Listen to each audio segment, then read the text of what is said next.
Welcome to day 13 of 24 of the Red Letter Revolution. I'm so excited that I can't even keep myself from grinning because I'm so much looking forward to this episode or this video. And that is because today we're going to be talking about Jesus cleansing the temple. And it's apt that I am doing this episode on location from the chapel in the church that I'm serving, cross behind me, and very thrilled. So here's a funny story. When I grew up in what some people call the hood, you know, and it was cool and not awesome for me because I was a little Bible nerd, and I was actually reading this red letter section on the school bus. And when other kids were doing whatever they had to do, I was reading the Bible, and I was reading this one, and I was cracking up laughing. And I said, Jesus is gangster. And that might not translate to everybody, but where I grew up, there was this notion that strong people, if you said somebody was gangster, they were just like, they're strong, they don't take any mess, that sort of thing. And people respected that. And I respected this a person's ability to stay in their integrity and who they were, despite what was going on around them. That's what I might call a gangster or whatever, but not gangster like a person that commits crimes, but it was just a euphemism for someone who is like, you can't play with this person. And that's what I read when I was reading this Jesus cleansing the temple from Matthew 21. And so I'm gonna get into it, and then we're gonna see what else comes from it. So here we go. Then Jesus went into the temple of God and drove out all those who brought and sold in the temple, and overturned the tables of the money changers and seats of those who sold doves. And he said to them, "It is written, my house shall be called a house of prayer, but you have made it a den of thieves." Then the blind and the lame came to him in the temple, and he healed them. But when the chief priests and scribes saw the wonderful things that he did, and children crying out in the temple and saying, "Hosanna to the Son of David," flipping the skinny page here, they were indignant and said to him, "Do you hear what they are saying?" And Jesus said to them, "Yes, have you never read, out of the mouth of babes and the nursing infants you have perfected praise?" Then he left them and went out of the city to Bethany, and he lodged there. Then it kind of continues on. Now in the morning, as he returned to the city, he was hungry. And seeing a fig tree by the road, he came to it and found nothing on it but leaves, and said to it, "Let no fruit grow on you ever again." Immediately the fig tree withered away. And when the disciples saw it, they marveled, saying, "How did the fig tree wither away so soon?"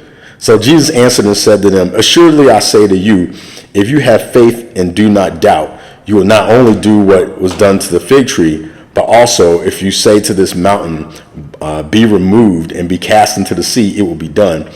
And whatever things you ask in prayer, believing, you will receive." And then next section is on questioning Jesus' authority. Now when he came into the temple, the chief priests and the elders of the people confronted him, and he was teaching and said, "By what authority are you doing these things? And who gave you this authority?" But Jesus answered and said to them, "I will also ask you one thing. Which if you tell me, I likewise will tell you by what authority I do these things. The baptism of John, where was it from? From heaven or from men?" And they reasoned among themselves, saying, "If we say from heaven, he will say to us, why then did you not believe him? But if we say from men, we fear the multitude, for all count John as a prophet." So they answered Jesus and said, "We do not know." And he said, "Neither will I tell you by what authority I do these things." Sweet gangster. So anyway, I'm still like feeling like I felt when I was a little kid. Because here you go. These people are running, and I grew up in a church with a lot of pomp and circumstances and yada, yada, yada. And Jesus is here with these people who think that they are the authorities of authorities. And he sees them, selling stuff, which actually what they were doing is they were selling sacrifices, because a lot of people traveled to the temple, and so they couldn't bring their sacrifices with them. So what they did is they would sell the sacrifices as a markup in the temple. And so it basically were taking advantage of people. And they say that after this incident, Jesus kind of led to the ending of animal sacrifices. But basically, he was like, oh, you want to take advantage of people? How about this? Yeah! Then he flipped over the table. And then in another version of this, they say he went and made a whip of cords. So not only does it say that he went and flipped the tables over and ran out the money changers and all these other things, he also, in one of the versions, so this was premeditated. This wasn't even reaction. Because in another version, it says that he was like, he went out, made a whip of cords, then came back and flipped the money tables over and did his yada, yada, yada, and was like, watch out, get out of here. And so how amazing is that? Now, of course, you don't want somebody coming into your church, or somebody came to your church and they thought that you were having problems and they flipped over the money tables or flipped over the offering plates and started running people out. You would call somebody and that person's career would be over. But essentially what he is doing is he's overturning these ideas of what authority is and where authority comes from. Because as you see later, they're like, by what authority do you do these things?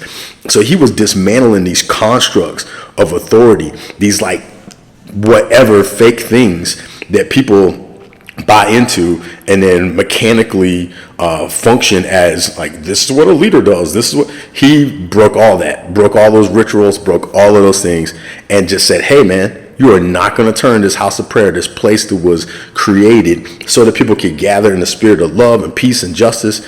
You're not going to turn this into Walmart. You know what I mean? He wasn't having it.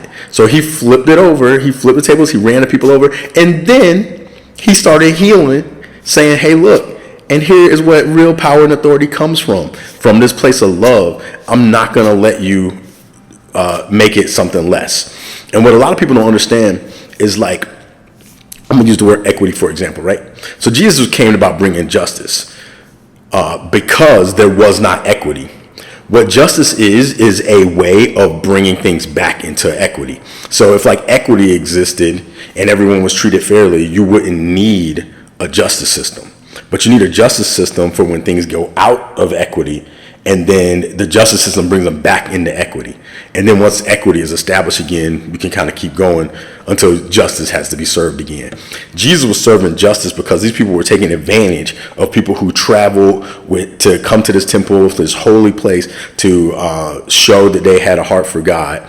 And Jesus was like, no, you're not going to take advantage of people. Here's some justice for you.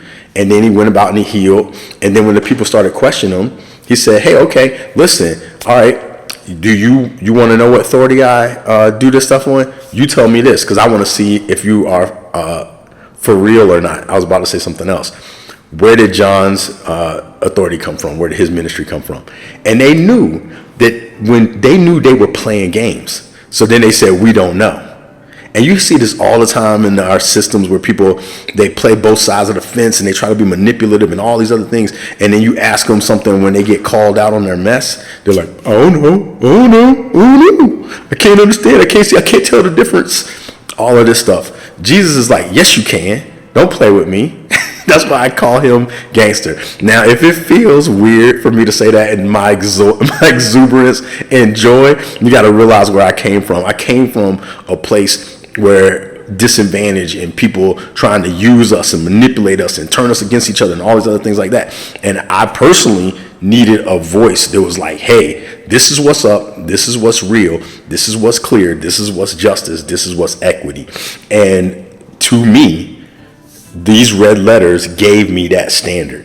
And so I value it immensely. But when I was reading this on the school bus, and I was about 6 or 7 years old, I was reading this on the school bus. I said, man, I want to be like that. I want to be like, no matter who is trying to come with some crazy fake authority, I want to stand in my consciousness. And if they say, hey, where'd you get this authority from to say this? I'm going to say, okay, let me see if you're full of junk or not. And I'm going to ask them a question that shows them, hey, do you know right from wrong? And if they refuse to answer, then I'm going to refuse to answer, because the chances that they're questioning me because they know they're wrong, or they're questioning Christ because they know they're wrong. And if you're doing something from love, you find yourself in a position to do the right thing from a place of love, and someone questions you, like, why would you do this just an honorable thing? Don't even answer them. They don't deserve an answer. Not because you're trying to put them down, because they know the difference, and they just are acting like they don't because they want to do what they're doing. And if what they're doing is unjust, then in your own way, I would say flip the table over and run them out.